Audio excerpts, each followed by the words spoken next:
greetings, and thank you so much for tuning into the Barbara Dean Franklin Show, Real Talk, Real People. I am your host, Barbara Dean Franklin, and today I have the awesome pleasure of sitting with my guest, Karen Lewis, CEO and founder of the Angel House. How are you today? I'm good, Barbara. How are you today? I am wonderful and so excited about having you here to talk about something that is near and dear to my heart, which is domestic violence. And so I always get started telling people how we met. And I went with my daughter to the beauty supply store, and I saw your building, Angel House, and met, what's her name, Janice Crafter. Janice Crafter, who had a store where she sold jewelries and purses. And then we started talking about women in power crossing paths. She told me about the Angel House. I called you, we talked, and now it's like old history. Yeah. Because I also found out that your aunt and cousin, Danita Jo Staffney, and she's going to kill me for saying Joe. Okay. And Josephine Staffney are very, very good friends of mine. Yes. And we've been friends for forever. So let's talk a little bit about the Angel House and when it got started. Okay, the Angel House, I'm going to say our new start date is actually June 1st, 2013. Mm-hmm. I'm sorry. Yep, 2013. We actually started in July 2007.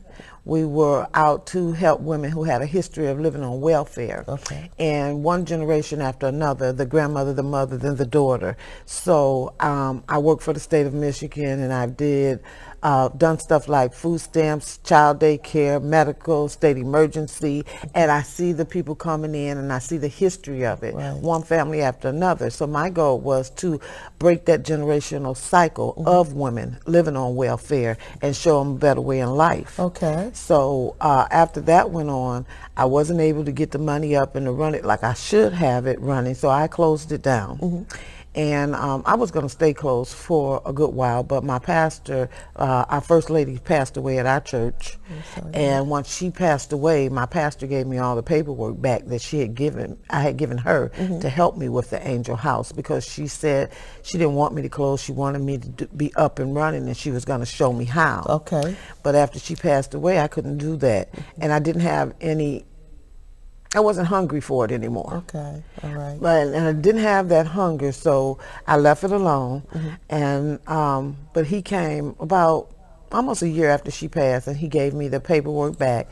And I said, well, I'm not going to do anything with it. And I remember my pastor's words to me, she would want you to. Okay. So after that, I went ahead and opened the Angel House up. All right. Now, when you said that in the beginning, in 2007, when you started and you worked in social work, and you were to break in the generational curse of people being in the system, was your focus on domestic violence at that time or no? No, not at that time. Okay. Domestic violence came into play. It's just hard for me, but March 22nd, 2014, my baby girl was murdered. She was 27 years old. She was 8 months pregnant, and her boyfriend stabbed her to death. So what the Angel House did, because we are already in existence with our 501c3 and our nonprofit, we adopted domestic violence into our organization. Okay. So we have been going headstrong ever since the death of my daughter. And it seemed like ever since she passed away, we see more and more of it. But I am a domestic violence victim of 13 years. Wow. So with me being a victim of domestic violence, and then 2 years later down the line lose my daughter from it, it's very painful. Sure. And I need to let these women know we're out here to help each other. There are ways that it can be stopped. It's just a blessing to be able to help women going through the domestic violence. And it really is. And what's so, everybody has a story. And these stories, they kind of intersect with one another. Because I, too, am a domestic violence survivor.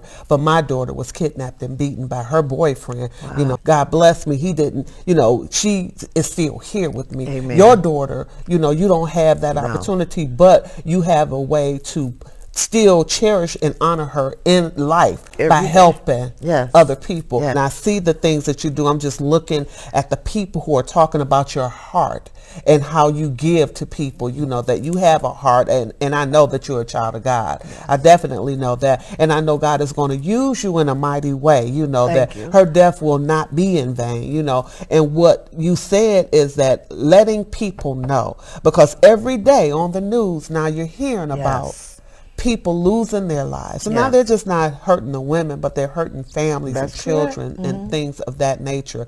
Now you said, let's go back when you were going through your domestic violence, you know.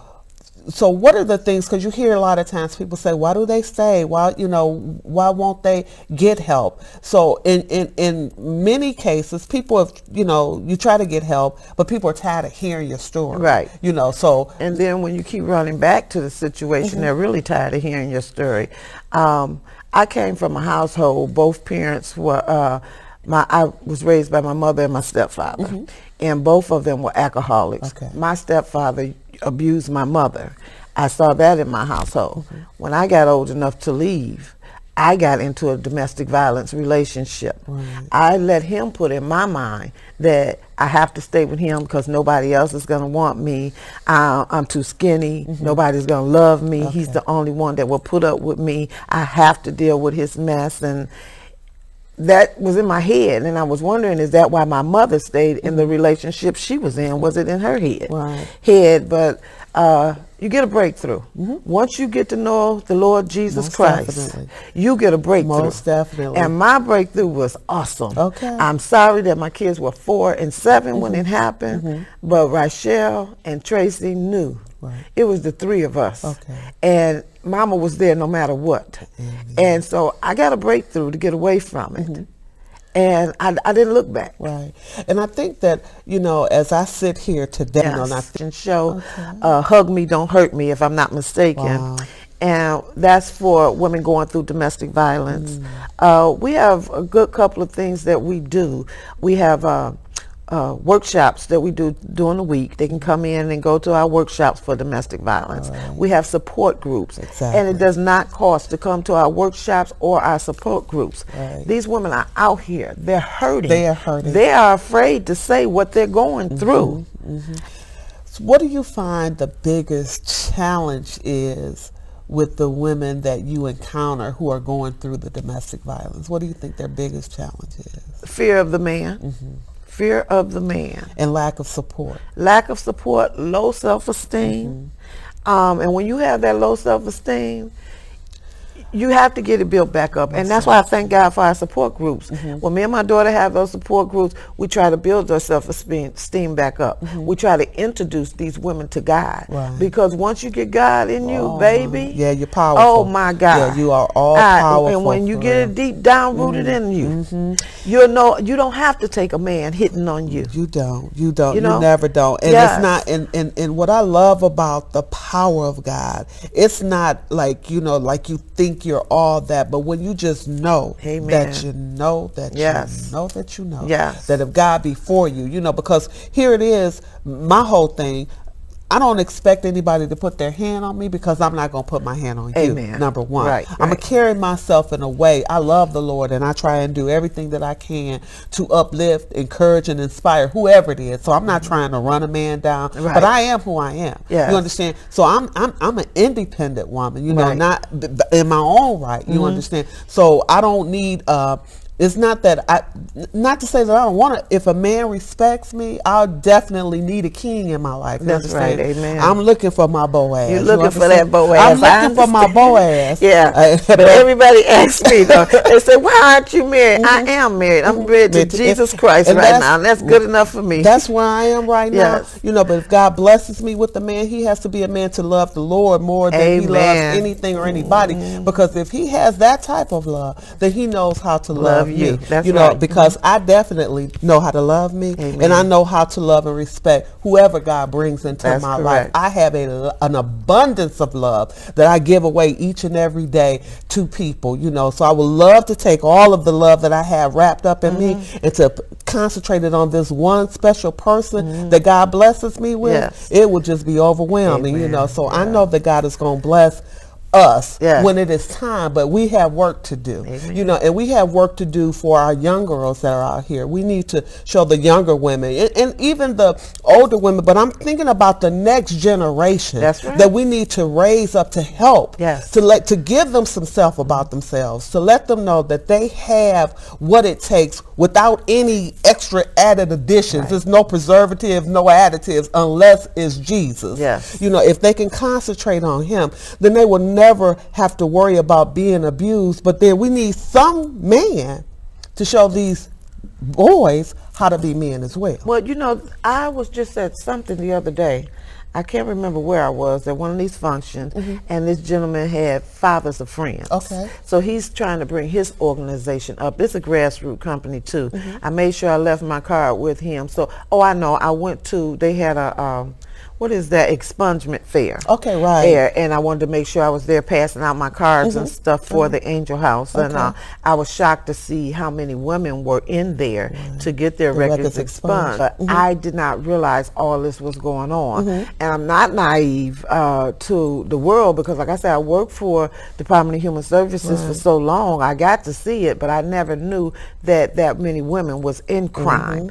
And I want to say, too, when I'm talking is that I'm not male bashing at all, because working for Department of Human Services, I learned that there are women out here abusing these men Most physically definitely. as well.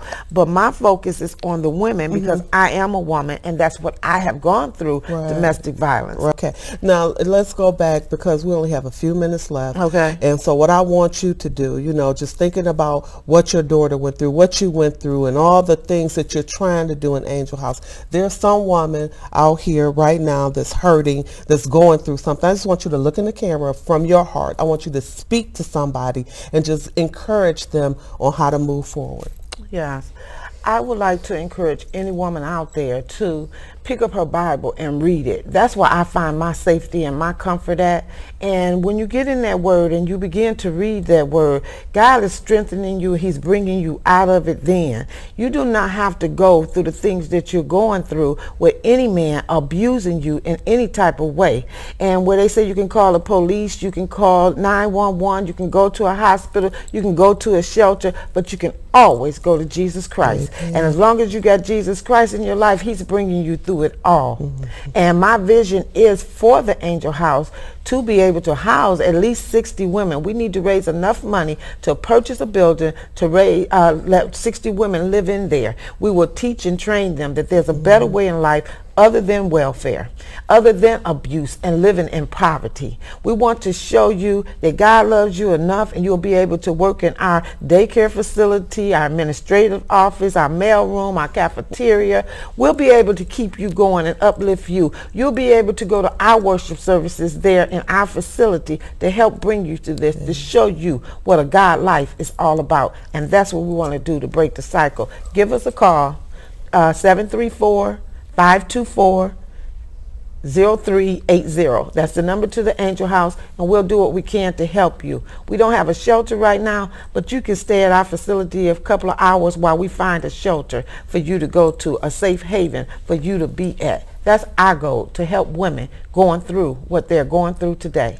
Amen. Yeah. Well, thank you. And I just thank God for you. I mean, again, the name of my organization is Women in Power Crossing Path, and God just keeps crossing the paths of women that I definitely need to link up with. And when I say this, I don't say it lightly, because my word is all I have. If there's anything I can do to assist you, I will support you, because I have a like vision. I don't care if it's not women empowered. If I have to hook up and link up with you to help get that home, because we are lacking in the area of shelter for women that are being battered and broken. That's why we need those donations sent in to us. So please send those donations in. Go on our website. Yes, we definitely need to have more places. And like you, I have a vision in our house. That's what the name of my place, was. But it is a place where people can stay for 1 year to 18 months. Not a place where you just get them in and get them out, but like you said, you teach them, you educate them, you help them to learn finances and housing and different things of that nature. Correct. So you and I are connected, and we will be connected. This is not by chance, So we have a relationship. One more time, give them the number to Angel House and your website. Okay, our phone number to Angel House is 734-524-0380. And what else did you need? Oh, yes, the website, because we need your donations. Our website is theangelhouse.org. Thank you. All right. Thank you so much for taking the time out your busy schedule to come here and be with me today. I truly appreciate you. 30 minutes is not enough, but we're linked up, so anytime you need to sit in that seat, you just let me know. Yes. Okay, and I'm going to have to end this show the way that I do each and every week, thanking my viewers for tuning in. I truly appreciate each and every one of you, and I'm going to tell you from my beating heart to your beating heart, I love you. You understand? Okay.